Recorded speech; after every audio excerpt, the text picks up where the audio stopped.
The stage depot at Haller's Crossing smelled of pine resin and old smoke. And on the morning of the 3rd of November, it smelled also of humiliation, which has a particular quality to it, dry and sharp, like something scorched that will not catch. Nora Voss stood at the freight window with a canvas satchel at her feet and a letter in her hand that she had already read twice, though she had understood it the first time. The stationmaster, a man named Pruitt, who wore his authority the way small men often do, like a coat 2 sizes too large, had read the letter aloud before she could stop him. And now the 8 or 9 people gathered in the depot waiting on the morning stage had heard it too. The letter was from the Aldren family, the family whose household she had been hired to manage, whose children she had agreed to teach, whose farm she had traveled 4 days to reach. It said, in a language that was careful and cold, that the position had been filled by another party, that her services would not be required, and that they wished her well. It did not apologize for the 4 days of travel. It did not address the matter of the wages she had spent to get there. It said they wished her well, and then it said nothing else, because there was nothing else they felt the need to say. Pruitt set the letter on the counter and looked at her with an expression that was not quite pity and not quite satisfaction, but lived in the territory between them. Someone behind her shifted. A woman near the door said something to the woman beside her, in a voice built for carrying. Nora folded the letter. She folded it once along the original crease, and then again, and she put it into the breast pocket of her coat. She picked up her satchel. Her chin was level in the way of a woman who has decided, well in advance of this moment, not to fall apart in a public room.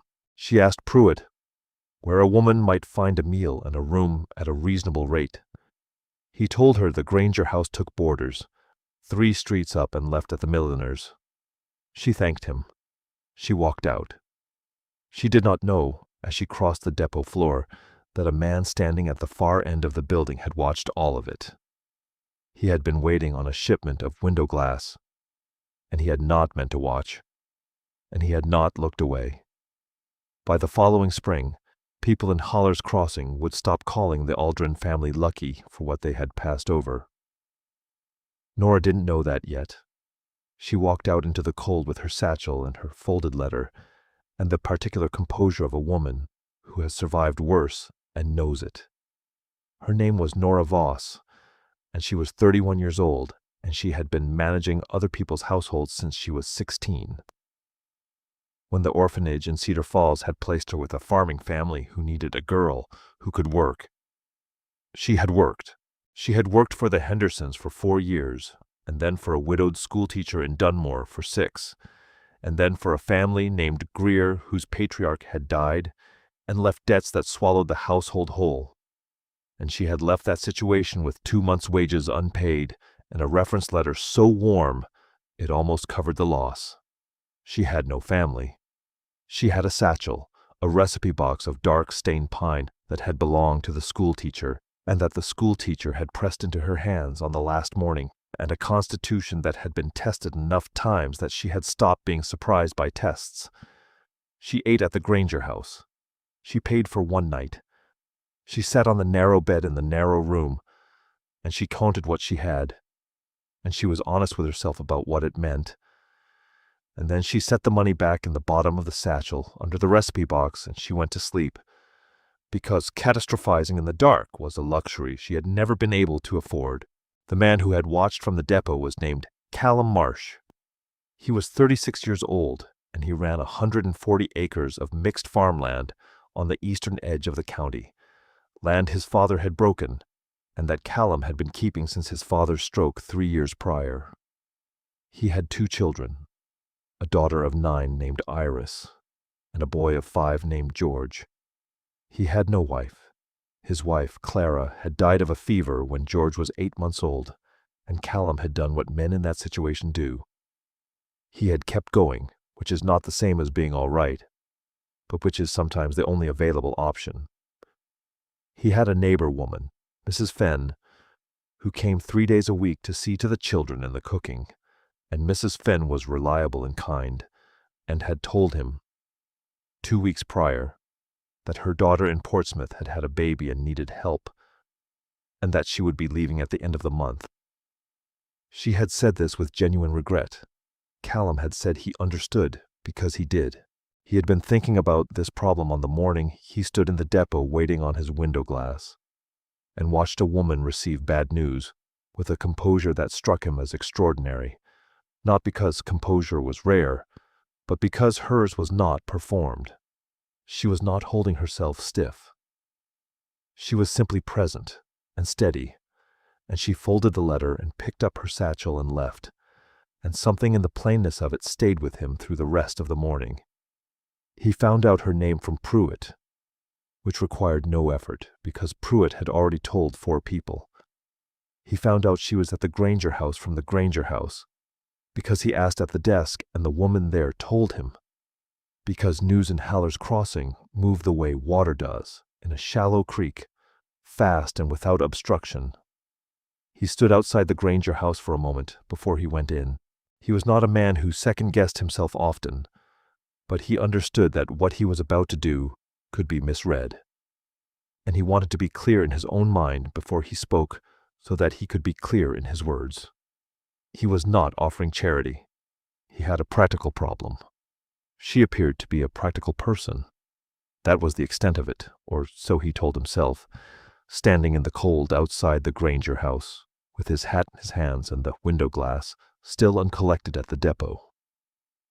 He asked the desk woman to let Miss Voss know there was someone who wished to speak with her on a matter of work, if she was willing. He waited in the front room. She came down in 10 minutes, which told him she was not a woman who made people wait for the sake of it. She looked at him with the direct, measuring look of someone who has learned to assess situations quickly and accurately, and he met it without flinching, which she noted. He said his name. He said he had a farm east of town and 2 children, and a need for someone to manage the household, cook, and see to the children's lessons, starting at the end of the month when his current arrangement ended.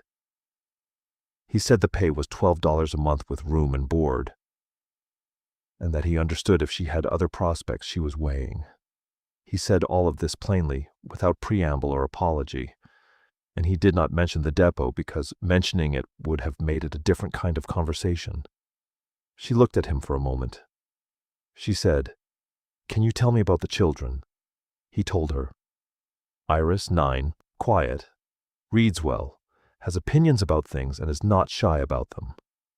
George, 5, talks constantly, afraid of the barn cats for reasons no one has been able to determine.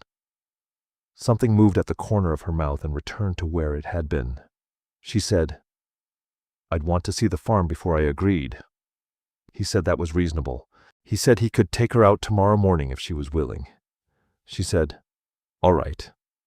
He picked up his hat. He said, "Eat first if you haven't. The road out is rough and it's better on a full stomach." She said she had eaten. He said, "Good.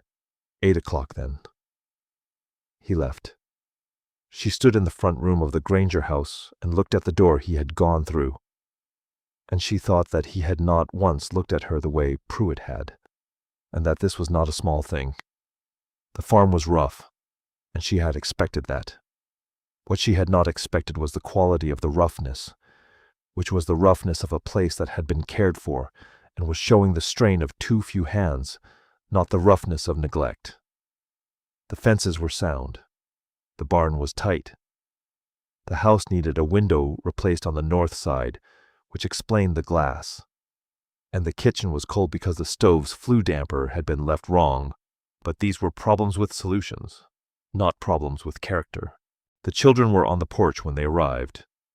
Iris stood with her arms crossed and her chin at an angle that reminded Nora, with a small internal jolt, of her own reflection. George stood slightly behind his sister and watched Nora with the total, unguarded attention of a 5-year-old who has not yet learned to pretend he is not looking.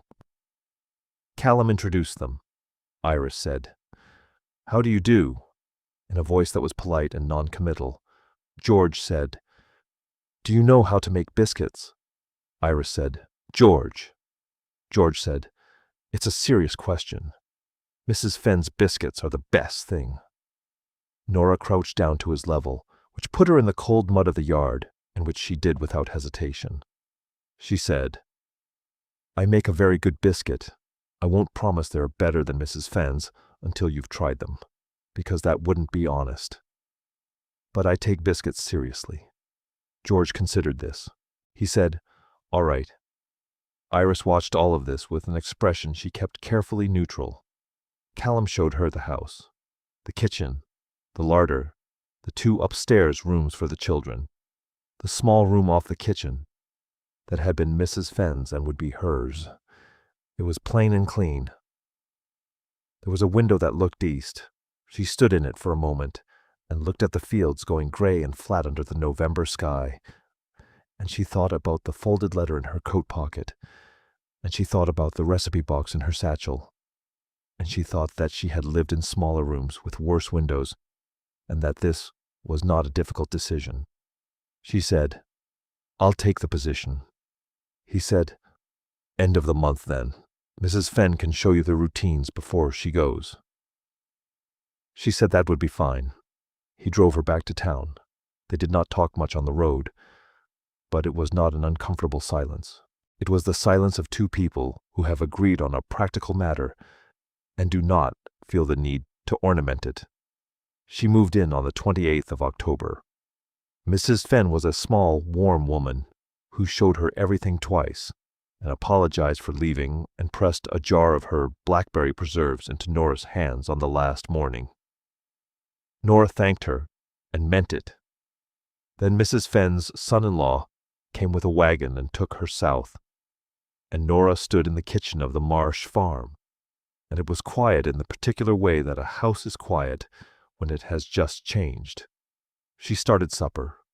The first 2 weeks were a matter of learning the shape of things, where Callum kept his tools and why, how Iris liked her eggs, that George would eat anything placed before him except boiled turnip, which he regarded with a suspicion so complete it was almost philosophical, that the stove ran hot on the left side, that the pump in the yard froze before the one at the barn, that Callum came in for supper at the same time every evening and washed at the basin by the door before he sat, and that he ate what was put in front of him without comment, which she took as approval, because a man who has complaints makes them.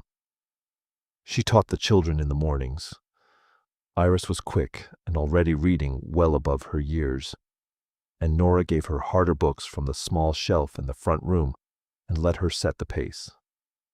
George was learning his letters with the intense concentration of someone performing surgery, his tongue at the corner of his mouth, his pencil gripped like a tool he was not yet sure he trusted. Nora sat beside him and did not rush him. In the afternoons she managed the house. She was good at it, not in the way of someone following a list, but in the way of someone who understands that a house is a system, and that the system runs on attention and foresight. The larder stayed stocked. The floors stayed clean. The mending got done.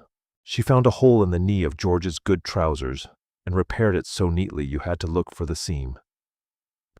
Callum noticed these things the way a man notices water in a dry month.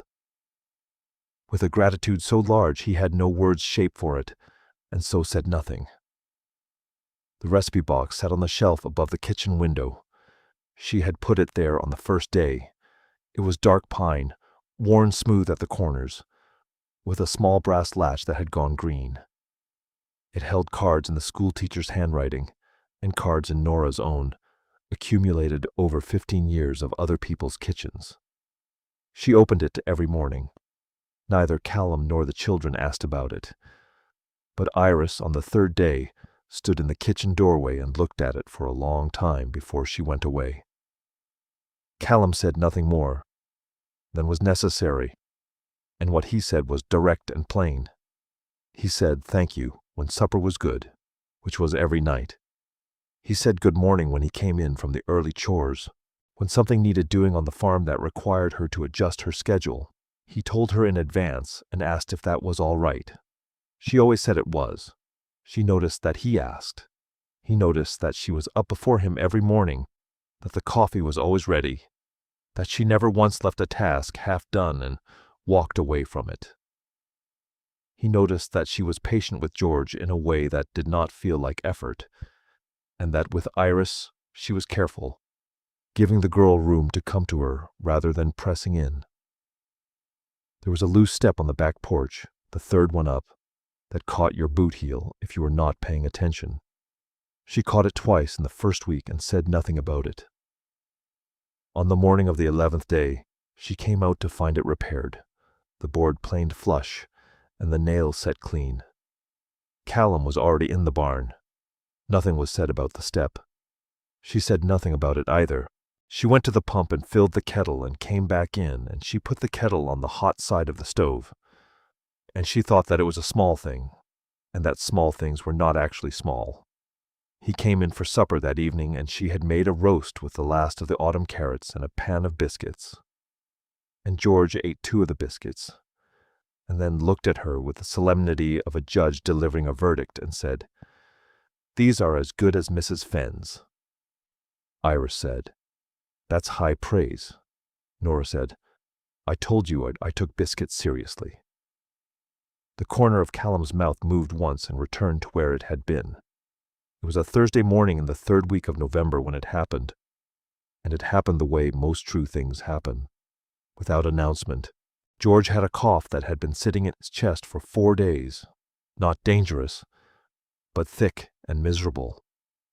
And Nora had been giving him a steam treatment each morning with a cloth over his head and a bowl of water with dried thyme from the kitchen shelf.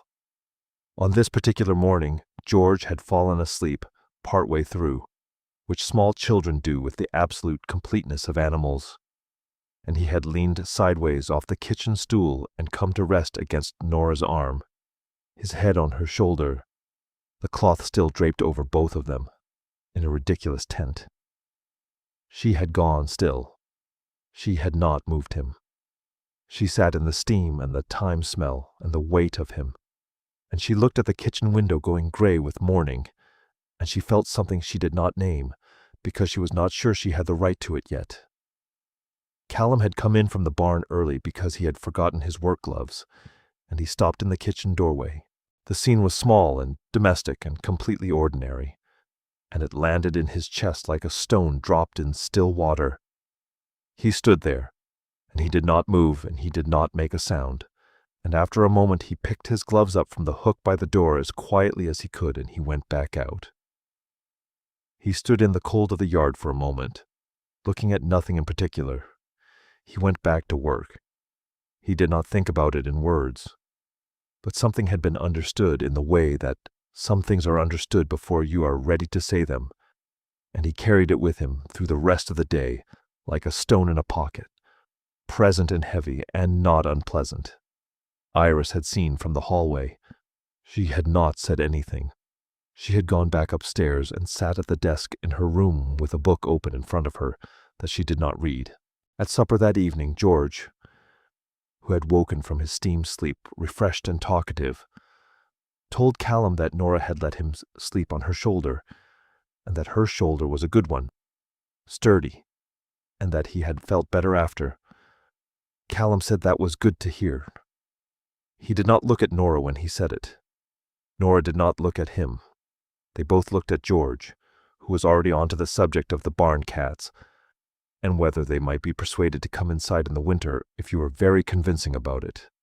The cold came down off the ridge that night, and the light was going fast, pulling the color out of the fields before you were ready for it to leave. It was Iris who found the letter first, or rather, it was Iris who heard the conversation first, and she was 9 years old and sharp as a new blade, and she knew what she had heard. She had gone to town with Callum on a Saturday in early December to collect supplies, and while Callum was at the mill, Iris had been waiting on the bench outside the general store in Tuarit, and 2 women had come out of the milliner's next door and stood not 6 feet from her and talked in the way of women who have decided that what they are saying is concern rather than gossip, which is a distinction they make for their own comfort. One of them was a woman named Mrs. Holt, who was the wife of the man who had originally written to the Aldren family, recommending a different candidate for the position that Nora had been offered. The other was her particular friend, a woman whose name Iris did not know but whose voice she would not forget. Mrs. Holt said that it was a shame, really, what some women would do, inserting themselves into a widower's household, and that Callum Marsh was a good man who perhaps did not see what was plain to others, which was that a woman who had been turned away by the Aldrens was turned away for a reason, and that reason was character, and that she had heard from someone reliable that Nora Voss had left her last position under circumstances that were not entirely clear. The other woman said that was very concerning. Mrs. Holt said she felt it was her duty to mention it to people, just so that they were aware. Iris sat very still on the bench and kept her face pointed at the street and stored all of it up for later. She told Nora that evening in the kitchen after George was in bed. She stood in the doorway and recounted what she had heard with the precision of a child who understands that the details matter. Nora listened without interrupting.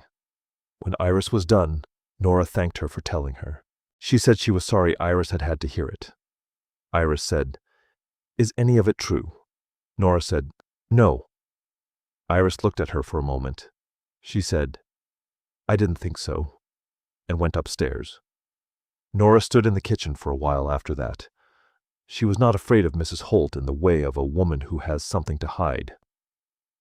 She was afraid of her in the way of a woman who knows that a rumor does not need to be true to do damage, and that a man in Callum's position, a man with children, and a reputation, and a farm that depended on the goodwill of a community, could not afford to be associated with uncertainty.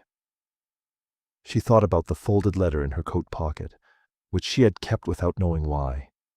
She thought about the recipe box on the shelf. She thought about George's weight on her shoulder, and the step that had been repaired, and the coffee that was always ready, and the way Callum said, "Good morning," plain and without ceremony, every single day. She did not say anything to Callum that night. She started breakfast the next morning at the same time she always did. But she had taken the letter out and put it on the kitchen table, unfolded, where she could see it. Not for Callum, for herself. To remember that she had survived the first reading of it, and she would survive whatever came next. Callum found out on a Tuesday, not from Nora and not from Iris, but from a man named Dewhurst who worked the neighboring property and who told him in the blunt, uncomfortable way of a man delivering news he knows will not be welcome. He said that Mrs. Holt had been talking and that what she was saying was spreading, and that he thought Callum ought to know. Callum listened. He asked one question, which was whether Dewhurst believed any of it. Dewhurst said he did not. Callum said, "All right," and went back to work. He thought about it through the afternoon. He thought about the 15 days since Nora had come, and the step, and the biscuits, and the steam tent, and Iris's face at supper, which had been opening like a window that had been painted shut, slow and with some resistance, but opening. He thought about the way Nora moved through his house, which was not the way of a woman performing a role, but the way of a woman who had decided to be present in a place, and was present in it, completely. He thought about the Aldrens, who had sent a letter without apology to a woman who had traveled 4 days in good faith, and he thought about Pruitt reading the letter aloud, and he thought about what it had cost her to fold that letter and walk out of that depot with her chin level, and the fact that she had done it. He came in for supper. He washed at the basin. He sat down. He ate. After the children were in bed, he came back to the kitchen where Nora was washing the supper dishes, and he stood in the doorway, and he said her name. She turned. He said, "I heard what Mrs. Holt has been saying." She set down the dish she was holding. She said, "I know. Iris told me." He said, "I want you to know that it doesn't change anything here." She looked at him steadily. She said, "It might. For you. For the farm. People talk, and it has consequences." He said, Let me decide what it has consequences for." She was quiet for a moment. She said, "All right." He said, "If you have anything you want to tell me about your last position, or any position, I'll listen. But I'm not asking. I'm telling you it doesn't change anything." She said, "My last employer died in debt. I left with 2 months' wages unpaid and a reference letter. That's all there is." He said, "That's what I thought." He went to bed. She finished the dishes. She stood at the kitchen window for a while, looking at the dark yard, and she thought that she had not expected that, and she was not sure what to do with it, and she put the letter back in her coat pocket where it had been. The Saturday market in Haller's Crossing ran through December, and it was at the Saturday market on the 14th that it came to a head, the way these things do, in public, in front of people who would remember it. Nora had come with Callum and the children to collect the last of the winter supplies. They had separated at the market to cover more ground. Callum to the hardware stall, Nora and the children to the dry goods. It was at the dry goods stall that Mrs. Holt appeared, with her friend, and with 2 other women who had clearly heard enough of the story to have opinions about it. Mrs.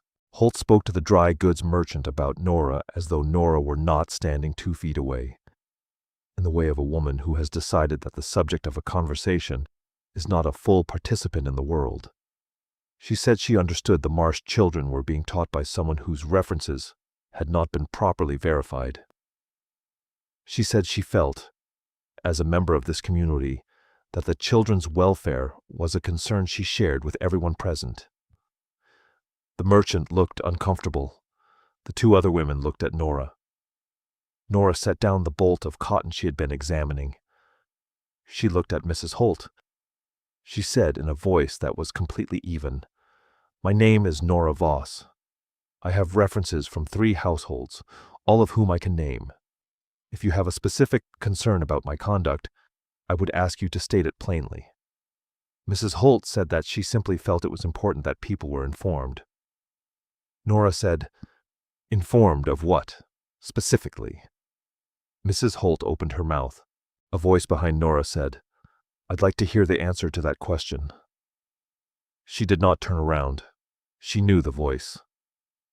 Callum walked past her and stood beside her, not in front of her, beside her, and he looked at Mrs. Holt with an expression that was not angry and was not aggressive and was simply the look of a man who has decided something and is not going to be moved.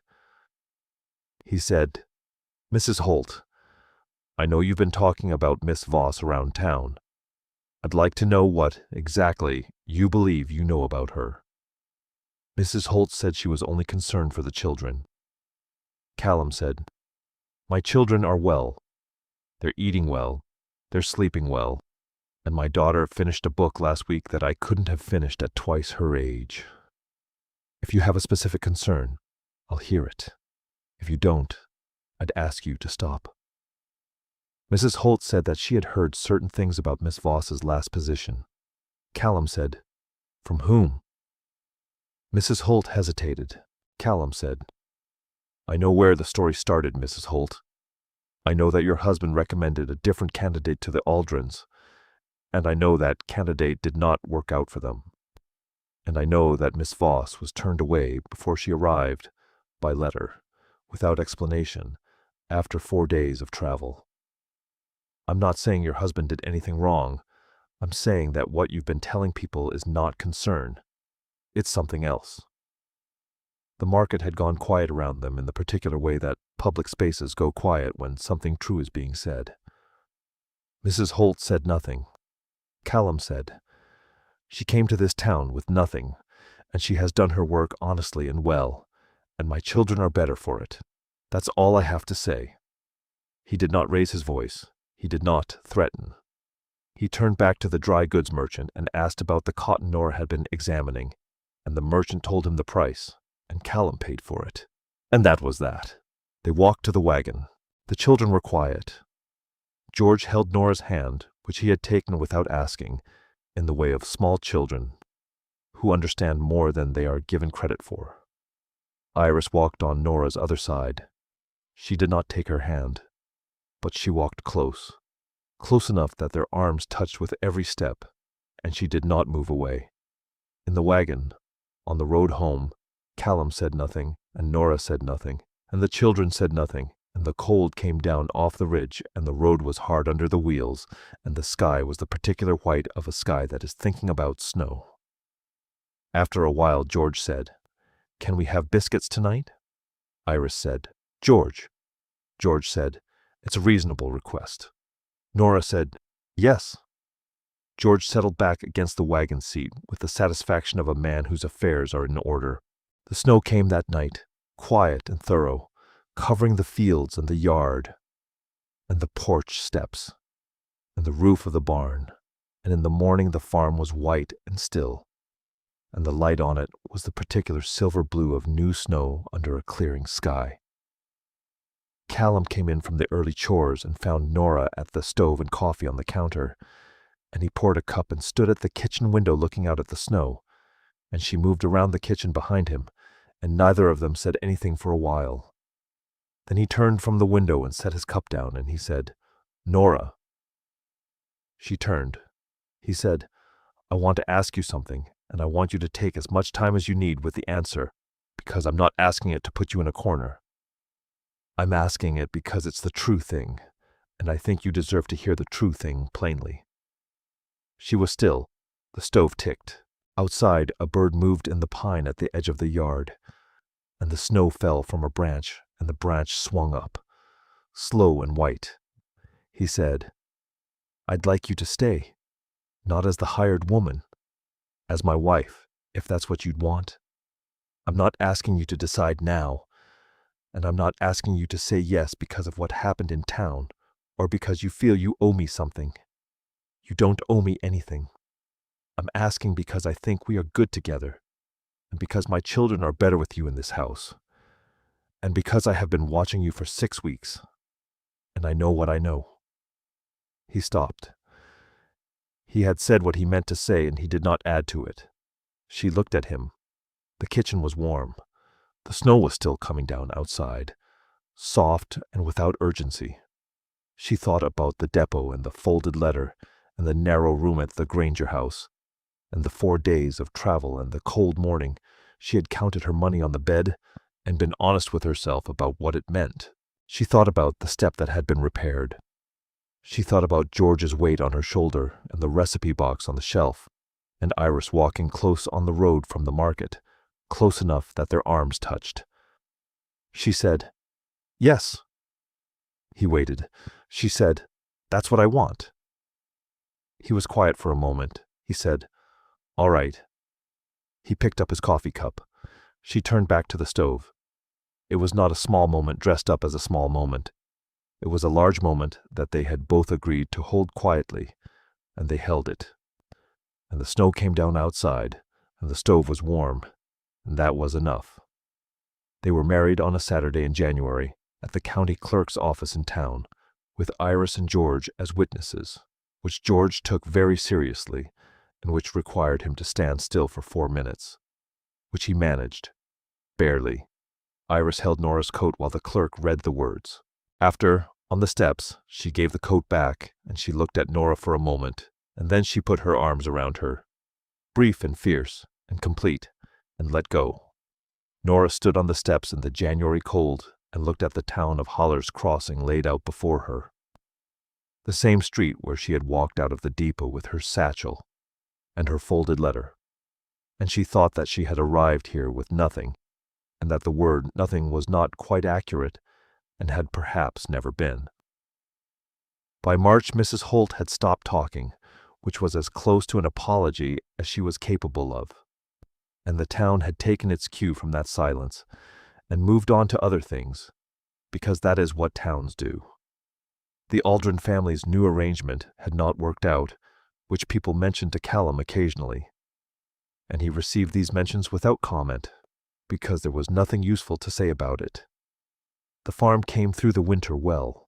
Callum had finished the north window before the worst of the cold, and the house held its warmth the way a good house does, without drama, as a matter of course. The children had their lessons in the morning, and their chores in the afternoon, and their suppers in the evening. And the evenings were the best part. The four of them at the table with the lamp lit, and the dark outside, and whatever George had decided was the most important subject of the day laid out for general discussion. In April, Iris came to Nora in the kitchen and stood for a moment without speaking, and then she said, "I've been calling you Nora." Nora said, "I know." Iris said, "I think I'd like to call you something else." Nora set down the wooden spoon she was holding. She said, "What would you like to call me?" Iris said, "I don't know yet. Is that all right?" Nora said, "Take your time." Iris nodded. She went back to her book. 2 weeks later, she called her mama, quietly, in the middle of a sentence about something else, and did not look up from the page. And Nora kept her face pointed at the window and let the moment settle where it needed to settle. The recipe box was still on the shelf above the kitchen window. By spring it held new cards, in Iris's handwriting, recipes she had asked for and written down herself. The biscuits and the roast and a particular apple cake that she had decided was important to document. The brass latch had been cleaned and was no longer green. Nora had not cleaned it. She did not know when it had been done. On a morning in May, early, before the children were up, Callum came in from the barn and poured his coffee and came to stand beside her at the kitchen window.